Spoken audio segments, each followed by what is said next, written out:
Colour talkies ವೀಕ್ಷಕರೆಲ್ಲರಿಗೂ ಜೈ ಶ್ರೀನಿವಾಸನ್ ಗುರುಜಿ ಹೃದಯಪೂರ್ವಕವಾದ ನಮಸ್ಕಾರಗಳು. ವೀಕ್ಷಕರೇ, ತಮ್ಮೆಲ್ಲರಿಗೂ ದ್ವಾದಶ ರಾಶಿಗಳ ರಾಶಿಫಲ 2026 ಗುರು ಬದಲಾವಣೆ ವಿಶೇಷ ಕಾರ್ಯಕ್ರಮಕ್ಕೆ ಸ್ವಾಗತ ಸುಸ್ವಾಗತ. ಗುರು ಬ್ರಹ್ಮ ಗುರು ವಿಷ್ಣು ಗುರುರ್ದೇವೋ ಮಹೇಶ್ವರ ಗುರು ಸಾಕ್ಷಾತ್ ಪರಬ್ರಹ್ಮ ತಸ್ಮೈ ಶ್ರೀ ಗುರವೇ ನಮಃ. ಜೈ ಸಿದ್ಧಿವಿನಾಯಕ, ಜೈ ಶರಬೇಶ್ವರ, ಜೈ ಮಹಾಕಾಳಿ, ಜೈ ಮಹಾವತಾರ ಬಾಬಾ, ಜೈ ಕಾದ್ರಿ ಲಕ್ಷ್ಮೀ ನರಸಿಂಹ, ಜಯ ಶ್ರೀ ಕೃಷ್ಣ, ಜೈ ಹನುಮಾನ್, ಜೈ ಶ್ರೀರಾಮ್, ಜೈ ಶ್ರೀರಾಮ್, ಜೈ ಶ್ರೀರಾಮ್. ಆರಾಮಾಗಿದ್ದೀರಾ, ಹುಷಾರಾಗಿದ್ದೀರಾ ಸ್ನೇಹಿತರೆ? ಇವತ್ತು ನಾವು ಮಾತಾಡೋಕೊಟ್ಟಿರ್ತಕ್ಕಂಥ ವಿಷಯ ಏನಂದರೆ 2/6/2026 ಮಂಗಳವಾರ ಬೆಳಗ್ಗೆ ಒಂದು 6:15 6:30 ಅಂತ ಇಟ್ಕೊಳ್ಳಿ ಸೂರ್ಯೋದಯ. ಆ ಸೂರ್ಯೋದಯದ ಟೈಮ್ ತೊಗೊಂಡಿದ್ದೀವಿ. ಆ ಸೂರ್ಯೋದಯದ ಟೈಮ್ ಪ್ರಕಾರ ಗುರು ಬಂದು ಮಿಥುನ ರಾಶಿಯಿಂದ ಕರ್ಕಟಕ ರಾಶಿಗೆ ಪ್ರವೇಶ ಮಾಡ್ತಾರೆ. ಅದು ಹೇಗಿರುತ್ತೆ ಕರ್ಕಟಕ ರಾಶಿಯವರಿಗೆ? ಕರ್ಕಟಕ ರಾಶಿಗೆ ಗುರು ಬರ್ತಾ ಇದ್ದಾನೆ, ಹೇಗಿರುತ್ತೆ ಅನ್ನೋದ್ರ ಬಗ್ಗೆ ಮಾತಾಡ್ತಾ ಇದ್ದೀವಿ. ಕರ್ಕಟಕ ರಾಶಿಗೆ ಗುರು ಬರೋದು ಸ್ವಲ್ಪ ಕಾನ್ಸೆಪ್ಟ್ ಸ್ವಲ್ಪ ತಪ್ಪಾಗಿ ಭಾಳಷ್ಟು ಜನ ವರ್ಣಿಸ್ತಾರೆ. ಗುರು ಇರೋ ಮನೇನ ನಾಶ ಮಾಡಿ ನೋಡೋ ಮನೇನ ಚೆನ್ನಾಗಿ ಇಟ್ಕೊಳ್ತಾನೆ ಅಂತೆಲ್ಲ ಬಣ್ಣಿಸ್ಬಿಟ್ಟಿದ್ದಾರೆ. ಅದು ಹೆಂಗ್ರಿ? ಅದು ಯಾವ ಗುರುನೇ ಆಗಲಿ ಮನೆಗೆ ಬಂದರು ಅಂದರೆ, ಗುರುಗಳೇ ನೀವು ಬಂದ್ರಿ ಅಂದರೆ ನನಗೆ ಸಂತೋಷ ಅಂತ ಯಾರಾದರೂ ಹೇಳ್ತಾರ? ಅಯ್ಯಯ್ಯೋ, ಗುರು ಮನೆಗೆ ಬಂದರೆ ಕಷ್ಟ ಕೊಟ್ಬಿಡ್ತಾನೆ, ಗುರು ನೋಡಿದ್ರೆ ಮಾತ್ರ ಚೆನ್ನಾಗಿರ್ತಾನೆ ಅಂದರೆ ಹೆಂಗೆ? ಗುರುಗಳು ನಮ್ಮ ಮನೆಗೆ ಬಂದಿರ್ತಾನೆ, ನಮ್ಮನ್ನು ಹತ್ರದಲ್ಲಿ ನೋಡೋಕ್ಕಾಗೋದು ನಿಜ ತಾನೆ? ಅಲ್ಲೆಲ್ಲಿಂದನೂ ನೋಡೋಕ್ಕಾಗತ್ತಾ? ನೋಡಿದ್ರು ಕೂಡ ಅದು ವಿಡಿಯೋ ಕಾಲೋ ವಾಯ್ಸ್ ಕಾಲೋ ಆಗಿರುತ್ತೆ. ಆಗ 1 to 1 ನೋಡಿದಾಗ ಇರೋಷ್ಟು ಖುಷಿ ಇನ್ಯಾವುದ್ರಲ್ಲಿರುತ್ತೆ? ಆದರೆ ಜ್ಯೋತಿಷ್ಯ ಶಾಸ್ತ್ರದಲ್ಲಿ ಯಾವ ಕಾರಣಕ್ಕೆ ಹಂಗೆ ಅಂದ್ಬಿಟ್ರೋ ಗೊತ್ತಿಲ್ಲ. ಜನ್ಮ ಶನಿ, ಜನ್ಮ ಗುರು ಅಂತ. ರಾಶಿ ಗುರು ಬಂದುಬಿಟ್ರೆ ಅದು ಜನ್ಮ ಗುರು, ನಿಮಗೆ ತೊಂದರೆ ಕೊಟ್ಬಿಡ್ತಾನೆ ಅಂತ. ಅದು ಏನು ಲಾಜಿಕೇ ಇಲ್ಲಪ್ಪ ಅದರಲ್ಲೆಲ್ಲ. ಆಮೇಲೆ ನಾವು ರಾಶಿಗೆ ಫಲಗಳು ಹೇಳದೆ ಹೇಗೆ ಹೇಳಬೇಕು ಅಂತ ನಾವು ನೋಡ್ತಾ ಇರುವಾಗ ಎಲ್ರಿಗೂ ರಾಶಿಯಲ್ಲಿ ಚಂದ್ರ ಇರತಕ್ಕಂಥದ್ದನ್ನು ನೋಡ್ಬಿಡ್ತಾನೆ. ವೃಷಭ ರಾಶಿ ಅಂದರು, ಮೇಷರಾಶಿ ಅಂದರು, ಮಿಥುನ ರಾಶಿ ಅಂದರು, ಕರ್ಕಟಕ ರಾಶಿ ಅಂದರು. ಚಂದ್ರ ಅಂದರೆ ಯಾರು? ನನ್ನ ಪರವಾಗಿ ನಾನು ಅಂದ್ಕೊಂಡಿದ್ದರೆ ನನ್ನ ಮನಸ್ಸು. ಆಮೇಲೆ ಚಂದ್ರ ಯಾರು? ನಮ್ಮ ತಾಯಿ, ಮಾತೃಕಾರಕ ಅಲ್ವಾ ಚಂದ್ರ. ಆಗ ನನ್ನ ಮನಸ್ಸಿನ ಮೇಲೆ ಗುರು ಬಂದಿದ್ದಾನೆ ಅಂದರೆ ನನ್ನ ಮನಸ್ಸು ಎಷ್ಟು ಚೆನ್ನಾಗಿರುತ್ತೆ?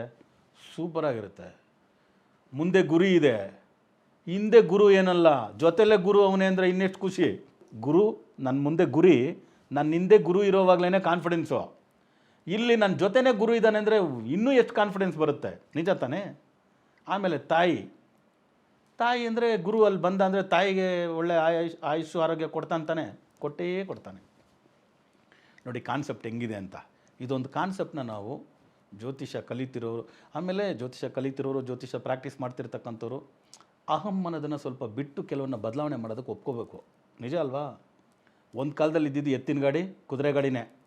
ಯಾರೇ ಆಗಲಿ, ರಾಜ ಆಗಲಿ, ಸಾಹುಕಾರ ಆಗಲಿ, ಯಾರಾದರೂ ಇನ್ನು ಮಿಡ್ಲ್ ಕ್ಲಾಸೇ ಆಗಲಿ, ತಗೋಬೇಕಂದ್ರೆ ಎತ್ತಿನ ಗಾಡಿ ತಗೋಬೇಕು, ಇಲ್ಲ ಕುದುರೆ ಗಾಡಿ ತಗೋಬೇಕು. ಕಂಫರ್ಟಬಲಾಗಿ ಹೋಗ್ಬೋದು, ಟ್ರಾನ್ಸ್ಪೋರ್ಟ್ ಇಷ್ಟೇ ಇದ್ದಿದ್ದು. ಇವತ್ತು ಅದಕ್ಕೋಸ್ಕರ ಆ ಕಾಲದಲ್ಲಿ ಕುದುರೆ ಗಾಡಿ ಎತ್ತಿನ ಗಾಡಿ ಇತ್ತು, ಟ್ರೈನಲ್ಲೆಲ್ಲ ಹೋಗ್ತೀರಾ, ಯಾಕೆ ನೀವು ಫ್ಲೈಟಲ್ಲಿ ಹೋಗ್ತೀರಾ ಅಂದರೆ ತಪ್ಪಲ್ವಾ? ಔಟ್ಡೇಟ್ ಮಾಡಿ ಅಪ್ಡೇಟ್ ಮಾಡಿಕೊಂಡು ಅಪ್ಗ್ರೇಡ್ ಆಗಬೇಕು ಬೇಡವೋ? ಆಗಲಿಲ್ಲ ಅಂದರೆ ಹಿಂಗೆ ರಾಶಿ ಫಲಗಳು ಬಂದುಬಿಡ್ತವೆ, ಕಷ್ಟ ಆಗುತ್ತೆ. ಆಮೇಲೆ ರಾಶಿ ಫಲದ ಮೇಲೆ ಯಾರಿಗೂ ನಂಬಿಕೆ ಬರಲ್ಲ. ಅಯ್ಯೋ ಇವರೊಂದು ಹೇಳ್ತಾರೆ, ಅವರೊಂದು ಹೇಳ್ತಾರೆ, ನಮ್ಮ ಮನೆ ಬೇಡ ಬಿಟ್ಟಂಗೆ ಆಗಲಿ ಅನ್ನೋ ಪರಿಸ್ಥಿತಿ ಬಂದುಬಿಡ್ತದೆ.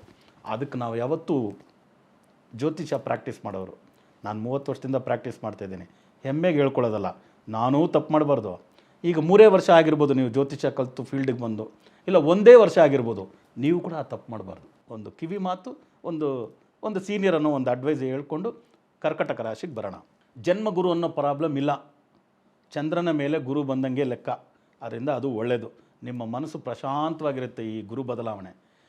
ಅದು ಗುರು ಉಚ್ಚವಾಗಿರೋದ್ರಿಂದ ಇದರಲ್ಲಿ ಯಾವ್ಯಾರು ಬಿಸ್ನೆಸ್ ಪೀಪಲ್ ಇರ್ತಾರೋ ಅವರೆಲ್ಲ ಸ್ವಲ್ಪ ಆಧ್ಯಾತ್ಮಿಕ ಮಾತಾಡೋಕ್ಕೆ ಸ್ಟಾರ್ಟ್ ಮಾಡಿಬಿಡ್ತಾರೆ. ಈಗ ಕರ್ಕಟಕ ರಾಶಿಯವ್ರು ಕಾಮನ್ ಆಗೇ ಹಾಸ್ಪಿಟಾಲಿಟಿ ಕೊಡೋದು ಜಾಸ್ತಿ, ಅಡ್ವೈಸ್ ಕೊಡೋದು ಜಾಸ್ತಿ, ಹಿಂಗಿರಿ ಅಂತ ಎಲ್ರಿಗೂ ಅಡ್ವೈಸ್ ಕೊಟ್ಬಿಟ್ಟು ಅವ್ರು ಓಹೋ ಅಂತ ಮುಂದುವರ್ಕೊಂಡು ಹೋಗ್ಬಿಟ್ಮೇಲೆ ಏನೋ ಮಗ ಇವ್ನು ನಮ್ಮನ್ನು ಬೀಟ್ ಮಾಡ್ಕೊಂಡು ಹೋಗ್ಬಿಟ್ನಲ್ಲೋ ಅಂತೇಳಿ ಬೇಜಾರು ಮಾಡ್ಕೊಳ್ಳೋದು ಜಾಸ್ತಿ. ಇವಾಗೆಲ್ಲ ಅದು ಬಿಟ್ಬಿಟ್ಟು ಒಳ್ಳೆ ಗುರು ಥರ ಅಡ್ವೈಸ್ ಮಾಡ್ತಕ್ಕಂಥ ಯೋಗಗಳು ಈ ಸರಿ ಬರುತ್ತೆ. ಅದರಿಂದ ಕರ್ಕಟಕ ರಾಶಿಯವ್ರು ಯಾರ್ಯಾರಿಗೆ ಅಡ್ವೈಸ್ ಮಾಡ್ತಿರೋ ಅವರೆಲ್ರಿಗೂ ಒಳ್ಳೇದಾಗುತ್ತೆ. ಒಳ್ಳೇದಾದಾಗ ಅಪ್ಪ ನಾನು ಸ್ವಲ್ಪ ನೋಡ್ಕೊಳ್ಳಪ್ಪ ಅಂತ ಹೇಳಿಟ್ಬಿಟ್ಟು ಅಡ್ವೈಸ್ ಕೊಡಿ. ನೀವು ಓದಿಸಿದ್ರೋ, ಪಾಠ ಹೇಳ್ಕೊಟ್ರೋ, ಇಲ್ಲ ಜ್ಯೋತಿಷದ ಐಡಿಯಾ ಕೊಟ್ಟರೋ, ರಿಯಲ್ ಎಸ್ಟೇಟ್ ಐಡಿಯಾ ಕೊಟ್ಟರೋ, ಸ್ಟೇರ್ ಮಾರ್ಕೆಟ್, ಸ್ಟಾಕ್ ಮಾರ್ಕೆಟ್ ಏನು ಕೊಟ್ಟರು ಕೂಡ ನನ್ನೊಂದು ಸ್ವಲ್ಪ ನೋಡ್ಕೊಳ್ಳಪ್ಪ ಅಂತೇಳಿ, ಅದು ಖಂಡಿತವಲ್ಲೂ ದುಡ್ಡು ಕಾಸು ಚೆನ್ನಾಗಿ ಬರುತ್ತೆ. ಯಾಕೆ ಅಂದರೆ 2ನೇ ಮನೇಲಿ ಕೇತು ಒಂದೇ ಪ್ಲಸ್ ಪಾಯಿಂಟ್ ನಿಮಗೆ ಏನಂದರೆ ಗುಪ್ತ ಧನ ಆಗಮನ ಇದೆ. ಅಂದರೆ ಕೇತು ಅಂದರೆ ಬಾಲ ಅಲ್ವಾ, ಮುದುರ್ಕೊಂಡಿರುತ್ತೆ, ಗೊತ್ತಾಗಲ್ಲ. ಇವಾಗ ಹಾವು ಸುತ್ತಕೊಂಡಿತ್ತಂದರೆ ಎಷ್ಟುದ್ದ ಇದೆ ಅಂತ ಗೊತ್ತಾಗಲ್ಲ. ಆ ರೀತಿ ದನ ಇದೆ, ಅದು ಬರುತ್ತೆ. ಅದು ಬಿಟ್ಟು 2 ಮೈನಸ್ ಪಾಯಿಂಟ್ ಇದೆ. ಕುಟುಂಬ ಸ್ಥಾನದಲ್ಲಿ ಕೇತು ಒಳ್ಳೆಯದಲ್ಲ, ವಾಕ್ ಸ್ಥಾನದಲ್ಲಿ ಕೇತು ಆಧ್ಯಾತ್ಮಿಕ ವ್ಯಕ್ತಿಗೆ ಒಳ್ಳೆಯದು, ಸಾಂಸಾರಿಕ ಜೀವನದಲ್ಲಿರೋ ವ್ಯಕ್ತಿಗೆ ಒಳ್ಳೆಯದಲ್ಲ. ಸಾಂಸಾರಿಕ ಜೀವನದಲ್ಲೂ ಏನಾದ್ರು ಮಾತು ಕೊಟ್ಬಿಟ್ಟ ಅಂದರೆ, ನಾಳೆ ಬಾ, ಒಂದು ಈ ವಾರದಲ್ಲಿ ಬರುತ್ತೆ ಅಂದರೆ, ಈ ವಾರದಲ್ಲಿ ದುಡ್ಡು ಕೊಡ್ತೀನಿ ಅಂದರೆ ಒಂದು 3-4 ವಾರ ಬಿಟ್ಟು ಕೊಡ್ತೀನಿ ಅಂತೇಳಿ. ಈ ವಾರದಲ್ಲಿ ಕೊಡ್ತೀನಿ ಅಂದರೆ ನೀವು ವಾಕ್ ಕೊಟ್ಟರೆ ಅಂದರೆ ಅದು ನೆರವೇರ್ಸೋಕ್ಕಾಗಲ್ಲ. ಆಧ್ಯಾತ್ಮಿಕ ವ್ಯಕ್ತಿಗಳಿಗೆ ಹಂಗಲ್ಲ, ಅವ್ರಿಗೆ ಒಳ್ಳೆಯದೇ ಆಗುತ್ತೆ. ಯಾಕಂದರೆ ಅವರು ಆಚಾರ ಅನುಷ್ಠಾನದಲ್ಲಿ ಜಾಸ್ತಿ ಇರ್ತಾರಲ್ಲ, ಅದರಿಂದ ಒಳ್ಳೆಯದಾಗುತ್ತೆ. ಗುಪ್ತಧನ ಪ್ರಾಪ್ತಿ ಕೂಡ ಇರುತ್ತೆ. ಸಾಂಸಾರಿಕ ಜೀವನದಲ್ಲಿ ಇರ್ತಕ್ಕಂಥವ್ರಿಗೆ, ಗುರುಗಳಿಗೆಲ್ಲ ಏನು ಸಾಂಸಾರಿಕ ಜೀವನ ತೊಂದರೆ ಆಗಲ್ಲ, ಆಧ್ಯಾತ್ಮಿಕ ಜೀವನದಲ್ಲಿರೋರು ತೊಂದರೆ ಆಗಲ್ಲ. ಸಾಂಸಾರಿಕ ಜೀವನದಲ್ಲಿರೋರು 2ನೇ ಮನೇಲಿ ಕುಟುಂಬ ಸ್ಥಾನದಲ್ಲಿ ಕೇತು ಇರೋದ್ರಿಂದ ಅವರಿಗೆ ಗಂಡ ಹೆಂಡತಿ ಜಗಳ, ರಿಲೇಷನ್ಶಿಪ್ ಪ್ರಾಬ್ಲಮ್ಮು ಬರಬಹುದು. ಅದೇ ರೀತಿ ಕಣ್ಣಿನ ಸಮಸ್ಯೆ ಬರಬಹುದು. ಕರ್ಕಟಕ ರಾಶಿಯಲ್ಲಿ ಹುಟ್ಟಿರೋರಿಗೆ ಕಣ್ಣಲ್ಲಿ ಅವಾಗ ನೀರು ಬರ್ತಕ್ಕಂಥದ್ದು. ಆಮೇಲೆ ಕಣ್ಣಿನ ಸಮಸ್ಯೆಗಳೇನಾದ್ರು ಇತ್ತು ಅಂದರೆ ಮೊದಲೇ ತೋರಿಸ್ಕೊಂಬಿಡಿ, ಇಲ್ಲಾಂದರೆ ಆಪ್ರೇಷನ್ ಸರ್ಜರಿ, ಕ್ಯಾಟ್ರಾಕ್ಟ್ ಅದೆಲ್ಲ ಹೋಗ್ಬಿಡ್ಬೋದು.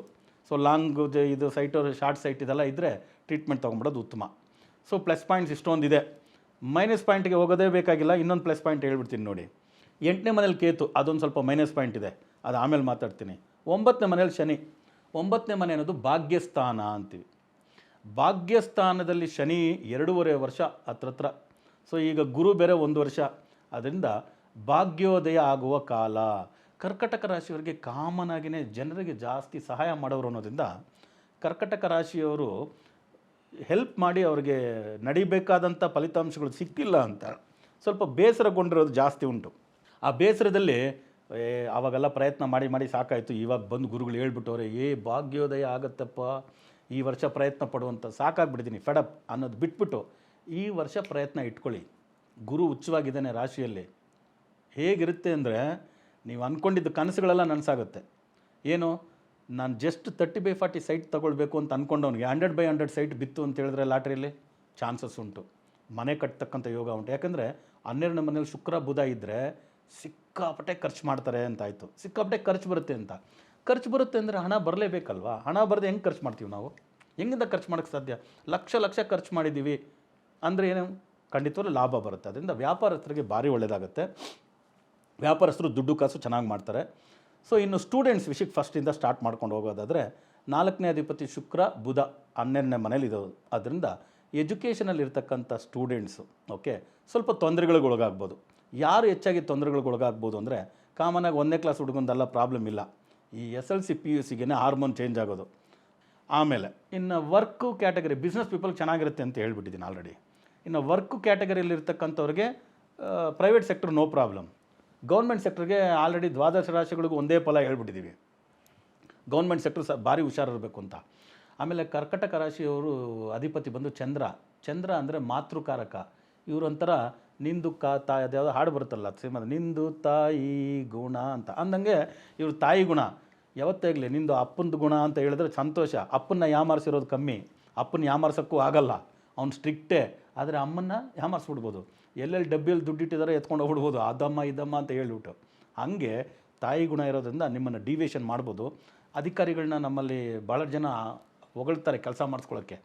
ಹೊಗಳಿ ಅವ್ರನ್ನ ಅಟ್ಟಕ್ಕೆ ಹತ್ತಿಸ್ಬಿಟ್ಟು ಏನೇನೋ ಸ್ಯಾಂಕ್ಷನ್ ಮಾಡ್ಕೊಂಡು ಹೋಗ್ಬಿಟ್ರು ಅಂದರೆ ಗೌರ್ಮೆಂಟ್ ಸೆಕ್ಟ್ರಲ್ಲಿರೋ ನೀವು ಸಿಕ್ಕಾಕೊಂಡ್ಬಿಡ್ತೀರ. ಅದರಿಂದ from constable to commissioner, government ಸೆಕ್ಟ್ರಲ್ಲಿ ಯಾರು ಕೆಲಸ ಮಾಡ್ತಿರ್ತೀರೋ, ಫ್ರಮ್ ಕಾರ್ಪೊರೇಟರ್ ಟು ಮಿನಿಸ್ಟರ್, ಹುಷಾರಾಗಿರಿ. ಇಲ್ಲಂದರೆ ಯಾವುದರ ಎನ್ಕ್ವೈರಿ ಅದು ಇದು ಅಂತ ಸಿಕ್ಕಾಕ್ಸ್ಬಿಡ್ತಾರೆ ಸರ್ಕಾರದಲ್ಲಿರೋರಿಗೆ. 8ನೇ ಮನೇಲಿ ರಾಹು, ಇದು ಒಂದು ಸ್ವಲ್ಪ ಯೋಚಿಸಬೇಕಾದಂಥ ವಿಷಯ. 8 ಅನ್ನೋದು ಆಯುಷ್ಯ ಸ್ಥಾನ. ಸೊ ಯಾವತ್ತಾಗಲಿ ಆಯುಷ್ಯಕ್ಕೆ ಗಂಡ ಅಂದರೆ ಕಷ್ಟ ಅಲ್ವಾ. ಅದರಿಂದ ಆಯುಷ್ಯ ಸ್ಥಾನಕ್ಕೆ ಗಂಡಗಳು ಬರ್ಬೋದು ಅನ್ನೋದ್ರಿಂದ 200% ಒಳ್ಳೆ ಟ್ರಾನ್ಸ್ಪೋರ್ಟೇ. ಮಿನಿಮಮ್ ಅಂದರೆ ವಾಲ್ವೋ ಬಸ್ ಹತ್ತಬೇಕು, ಟ್ರೈನ್ ಹತ್ತಬೇಕು, ಇಲ್ಲ ಫ್ಲೈಟ್ ಹತ್ತಬೇಕು. ಈ 2 ವೀಲರಲ್ಲಿ ತುಂಬ ಕಿಲೋಮೀಟ್ರ್ ಹೋಗೋದು, 4 ವೀಲರ್ ತುಂಬ ಕಿಲೋಮೀಟ್ರ್ ಹೋಗೋದು, ಟೂರ್ ಹೋಗ್ತೀವಿ ಅದು ಹೋಗ್ತೀವಿ ಅಂತ ನೈಟ್ ಜರ್ನಿ ಮಾಡೋದು 4 ವೀಲರ್ಸಲ್ಲಿ, ಅದೆಲ್ಲ ಕರ್ಕಟಕ ರಾಶಿಯವ್ರು ಪಕ್ಕಕ್ಕೆ ಇಟ್ಬಿಡ್ಬೇಕು. ಯಾಕಂದರೆ 8ನೇ ಮನೇಲಿ ರಾಹು ಬಂದು ಯಾವತ್ತು ಬೇಕಾದರೂ ಆಯುಷ್ಯಕ್ಕೆ ಗಂಡ ಕೊಡ್ತಾನೆ. ಸರ್ ಸಲಾಮತ್ ರವೇತೋ ಪಗಡಿ ಹಜಾರ್ ಅಂತ ಅಲ್ವಾ. ಆಯುಷ್ಯ ಗಟ್ಟಿಯಾಗಿದ್ದರೆ, ಈ ತಲೆ ಅನ್ನೋದು ಗಟ್ಟಿಯಾಗಿದ್ದರೆ ಎಷ್ಟು ಕಿರೀಟ ಬೇಕಾದರೂ ಇಟ್ಕೋಬೋದು. ತಲೆನೇ ಹೋಗ್ಬಿಡ್ತಂದರೆ ಕಿರೀಟ ಎಲ್ಲಿ? ಅದರಲ್ಲಿ ನಮ್ಮ ಯಂಗ್ಸ್ಟರ್ ಹುಡುಗರು ಹೆಲ್ಮೆಟ್ ಹಾಕೋದು ತಲೆಗೆ ಅಂತ ಬರೆದಿರೋದು, ಇವರು ಪೆಟ್ರೋಲ್ ಟ್ಯಾಂಕಿಗೆ ಹೆಲ್ಮೆಟ್ ಹಾಕಿರ್ತಾರೆ, ಇವರು ಥಿಂಕ್ ಟ್ಯಾಂಕ್ನ ಬಿಟ್ಬಿಟ್ಟಿರ್ತಾರೆ. Human beings think tank is head, ಅದಕ್ಕೆ ಹೆಲ್ಮೆಟ್ ಹಾಕಿರೋ ಅಂದರೆ ಇವರು ಫ್ಯೂಯಲ್ ತುಂಬಿರೋ ಟ್ಯಾಂಕ್ಗೆ ಹೆಲ್ಮೆಟ್ ಹಾಕ್ತಾಯಿದ್ದಾರೆ. ತಪ್ಪದು. ಯಾವ ಹೆಣ್ಮಕ್ಳಾಗಲಿ ಗಂಡು ಮಕ್ಕಳಾಗಲಿ ಮಾಡಬೇಡಿ. ಏನು ಕೂದಲು ಉದುರುತ್ತಾ ಅದು ಇದು ಏನೇನೋ ಕಾರಣ ಎಲ್ಲ ಹೇಳ್ಬಿಡಿ. ಅದಕ್ಕೆಲ್ಲ ಏನೇನು ಮಾಡಬೇಕು, ಒಂದು ಖರ್ಚೀಫ್ ಇಟ್ಕೊಳ್ಳೋದು, ಒಂದು ಇದು ಇಟ್ಕೊಳ್ಳೋದು ಎಲ್ಲ ಮಾಡಿ, helmet hockey. Safe is important ಅಲ್ವಾ. ಸ್ಪೀಡ್ ಥ್ರಿಲ್ಸ್ ಬಟ್ ಕಿಲ್ಸ್, ಇದೊಂದು ಕರ್ಕಟಕ ರಾಶಿಯವ್ರು ನೋಡ್ಕೋಬೇಕು. ಆಮೇಲೆ ನಾನು ಹೇಳಿದೆ, ಕುಟುಂಬ ಸ್ಥಾನದಲ್ಲಿ ಕಲಹಗಳು ಜಾಸ್ತಿ ಇರೋದ್ರಿಂದ ಓಕೆ 2 ದೇವಸ್ಥಾನಗಳಿಗೆ ನೀವು ಭೇಟಿ ಕೊಟ್ಬಿಡಿ. ಯಾಕಂದರೆ ಮನೇಲಿ ಗಂಡ ಹೆಂಡ್ತಿ ಕಿತ್ತಾಡ್ಕೊಂಡ್ಬಿಟ್ವಿ ಅಂತ ಇಟ್ಕೊಳ್ಳಿ, ನೆಮ್ಮದಿ ಹೋಯ್ತು ರೀ. ಅಲ್ಲಿ ಇನ್ನೇನು ದುಡ್ಡು ಕಾಸು ಎಷ್ಟು ಬಂದರೂ ಏನು ಲಾಭ ಆಗಲ್ಲ. ಆದ್ದರಿಂದ ಕಲ್ಯಾಣ ವೆಂಕಟೇಶ್ವರ ಸ್ವಾಮಿ ತಿರುಪತಿಯಲ್ಲಿ, ತಿರುಪತಿ ಬೆಟ್ಟದ ಕೆಳಗಡೆ ಕಲ್ಯಾಣ ವೆಂಕಟೇಶ್ವರ ಸ್ವಾಮಿ ದೇವಸ್ಥಾನಕ್ಕೆ ಹೋಗಿ ಬನ್ನಿ. ಅದು ಯಾರೋ ದಂಪತಿಗಳಿದ್ದರೆ, ಏನಕ್ಕೆ ಅಲ್ಲಿ ಅಂದರೆ ವೆಂಕಟೇಶ್ವರ ಸ್ವಾಮಿ ಮದುವೆ ಮಾಡಿಕೊಂಡು ಅಲ್ಲಿ ಬಂದು ಇದ್ದರು, ಅದು ವಸಿಷ್ಠ ಆಶ್ರಮ ಅಲ್ಲಿ ಬಂದು ಇದ್ದರು ಅನ್ನೋದು ಒಂದು ಪ್ರತೀತಿ. ಇಫ್ ಐ ಮ್ಯಾಟರ್ ವಸಿಷ್ಠ ಆಶ್ರಮ ಒಂದು ಆಶ್ರಮ, ಋಷಿಗಳ ಆಶ್ರಮ. ಸೊ ಅಲ್ಲಿ ಬಂದಿದ್ದರು, ಗಂಡ ಹೆಂಡ್ತಿ ಬಂದು ಹೊಸ್ದಾಗಿ ಮದುವೆ ಮಾಡ್ಕೊಂಬಂದು ಅಲ್ಲಿದ್ದರು ಅಂದರೆ ಒಂಥರ ಅನ್ಯೋನ್ಯವಾಗಿದ್ದರು ಅಂತ ತಾನೇ. ಅಂಥ ವೆಂಕಟೇಶ್ವರ ಸ್ವಾಮಿ ನೀವು ದರ್ಶನ ಮಾಡುವಾಗ ನೀವು ದಂಪತಿಗಳಲ್ಲಿ ಏನಾದರೂ ಕಲಹ ಇದ್ದರೆ ದೂರ ಆಗ್ಬಿಡ್ತದೆ. ಅದ್ರ ಜೊತೆಗೆ ಇನ್ನೊಂದೇನೆಂದರೆ, ವೆಂಕಟೇಶ್ವರ ಸ್ವಾಮಿ ಮನೆ ದೇವರು ಬಂದು ಅಹೋಬಿಲ ನರಸಿಂಹ, ಕಡಪ ಡಿಸ್ಟಿಕ್ಕಲ್ಲಿದೆ. ಆಗ ವೆಂಕಟೇಶ್ವರ ಸ್ವಾಮಿನ ಅಷ್ಟೊಂದು ಸಂತೋಷವಾಗಿ ಇಟ್ಟಿದ್ದ ದೇವರು ಅಂದರೆ ಮನೆ ದೇವ್ರ ಕೃಪೆ ಇದೆ ಅಂತ ತಾನೇ ಅರ್ಥ. ಆಗ ವೆಂಕಟೇಶ್ವರ ಸ್ವಾಮಿ ಮನೆ ದೇವರು ಅಹೋಬಿಲಂ ನರಸಿಂಹ ದೇವರನ್ನ ದರ್ಶನ ಮಾಡ್ಕೊಂಬನ್ನಿ. 9 ನರಸಿಂಹ, ಅದರಲ್ಲಿ ಪಾವನ ನರಸಿಂಹ ಅಂತಿದೆ, ಭಾರಿ ಕಾಡೊಳಗಡೆ ಇದೆ, ಅದು ಹೋಗೋದು ಕಷ್ಟ. ಇನ್ನು ಮಿಕ್ಕಿದ ನರಸಿಂಹಗಳನ್ನೆಲ್ಲ ನೀವು 1-2 ದಿನ ಅಲ್ಲಿದ್ದರೆ ದರ್ಶನ ಮಾಡ್ಕೊಂಡು ಬಂದ್ಬಿಡ್ಬೋದು. ಅದು ಮಾಡ್ಕೊಂಡು ಬಂದ್ರಿ ಅಂದರೆ ನಿಮ್ಮ ಸಂಸಾರ ಗಟ್ಟಿ ಅಂತ ಆಯ್ತು. ಅರ್ಥ ಆಯ್ತಾ? ಆಮೇಲೆ ಭಯನ ಹೋಗ್ಲಾಡಿಸ್ಬೇಕು. ಇವಾಗ ಆಯುಷ್ಯದ ಗಂಡಾಂತರ ಅಂತ ಹೇಳಿದ್ನಲ್ಲ, 8ನೇ ಮನೇಲಿ ಶನಿ ಅಂತೀನಿ, ರಾಹು. ಆ ರಾಹುವನ್ನ ನೀವು ಸರಿಪಡಿಸ್ಕೊಳ್ಳೋದಕ್ಕೆ ಮರಣ ಭಯವನ್ನು ಹೋಗಲಾಡಿಸ್ತಕ್ಕಂಥ ಒಂದು ದೇವರು. ಓಕೆ, ಮರಣ ಭಯವನ್ನು ಹೋಗಲಾಡಿಸ್ತಕ್ಕಂಥ ದೇವರು ಯಾರು ಅಂದರೆ ಶ್ರೀವಾಂಜಂ ವಾಂಜಿನಾಥರ್ ಅಂತ. ಅಲ್ಲಿ ಶಿವನಿಗೆ ಹೆಸರು ವಾಂಜಿನಾಥರ್, ತಾಯಿ ಪಾರ್ವತಿಗೆ ಹೆಸರು ಬಂದು Mangalambike. If I am not wrong, Mangalambike, yes. ಅಲ್ಲಿ ಏನು ಅಂದರೆ ನಮಗಿವಾಗ ಭಯ ಅಂತ ಬಂದುಬಿಟ್ರೆ, ಮರಣ ಭಯ ಅಂತೀವಲ್ಲ, ಆ ಭಯ ಬಂದುಬಿಟ್ರೆ ಕೆಲವು ಕೆಲಸ ಮಾಡೋಕ್ಕಾಗಲ್ಲ. ಅಲ್ಲಿ ಹೋದರೆ ಶಿವನೇ, ಲೋ ನೀನು ಯಾಕೋ ಭಯ ಪಡ್ತೀಯಾ, ನಿನ್ನನ್ನು ನಾನೇ ದತ್ತಕ್ಕೆ ತೊಗೊಂಡ್ಬಿಡ್ತೀನಿ ಬಾರೋ, ಇವತ್ತಿಂದ ನೀನು ನನ್ನ ಮಗ ಕಣ, ಇವತ್ತಿಂದ ನೀನು ನನ್ನ ಮಗಳಮ್ಮ ಅಂತ ಶಿವ ಪಾರ್ವತಿ ಇಬ್ಬರು ದತ್ತಕ್ಕೆ ತೊಗೊಳ್ತಾರಂತೆ. ಅಂಥ ಜಾಗ ಅದು. ಅಲ್ಲಿ ಯಮಧರ್ಮರಾಜನಿಗೆ ದೇವಸ್ಥಾನ ಕಟ್ಟಿದ್ದಾರೆ. ಆ ವಾಂಜಿನಾಥರ್ ಮಂಗಳಾಂಬಿಕೆ ಈ ದೇವಸ್ಥಾನದ ಆವರಣದಲ್ಲಿ ಯಮಧರ್ಮರಾಜನಿಗೆ ದೇವಸ್ಥಾನ ಎಲ್ಲಾದರೂ ಕೇಳಿರೋದುಂಟಾ? ಯಮಧರ್ಮರಾಜನೇ ಶಿವ ಹೇಳ್ದಂಗೆ ಅವ್ರ ದೇವಸ್ಥಾನ ಅವ್ರ ಕಾಂಪೌಂಡಲ್ಲಿ ಕೂತವನೇ ಅಂದರೆ ನಮಗೇನು ಮಾಡ್ತಾನೆ ಅವನು? ಏನು ಮಾಡಲ್ಲ. ಅದರಿಂದ ಕರ್ಕಟಕ ರಾಶಿಯಲ್ಲಿ ಹುಟ್ಟಿರ್ತಕ್ಕಂಥ ಪ್ರತಿಯೊಬ್ಬರು ಅಲ್ಲಿಗೆ ಹೋಗಿ ಶ್ರೀವಾಂಜಂ ದೇವರಿಗೆ ನಿಮ್ಮನ್ನು ನೀವು ದತ್ತು ಕೊಟ್ಬಿಡಿ. ಏನು ಇವಾಗ ನಿಮ್ಮ ಹೆಸರು ಶ್ರೀನಿವಾಸ, ದತ್ತು ಕೊಟ್ಬಿಟ್ರಿ ಅಂದರೆ ಶ್ರೀವಾಂದ್ಯಂ ಶ್ರೀನಿವಾಸ. ನಿಮ್ಮ ಹೆಸರು ಶೇಖರ್ ಅಂದರೆ ಶ್ರೀವಾಂಜಂ ಶೇಖರ್. ನಿಮ್ಮ ಹೆಸರು ಲಕ್ಷ್ಮಿ ಅಂದರೆ ಶ್ರೀವಾಂಜನಂ ಲಕ್ಷ್ಮಿ ಅಂತ ಮಾಡಿ ಪೂಜೆ ಮಾಡಿ ಕೊಟ್ಬಿಡ್ತಾರೆ. ನಿಮ್ಮ ನಿಜವಾಗ್ಲೂ ಆ ಪೂಜೆ ಮಾಡಿಸಿ ನೋಡಿ, ನಿಮಗೆ ಏನೋ ಒಂದು ಕಾನ್ಫಿಡೆನ್ಸ್ ಬಂದ್ಬಿಟ್ಟಂಗೆ.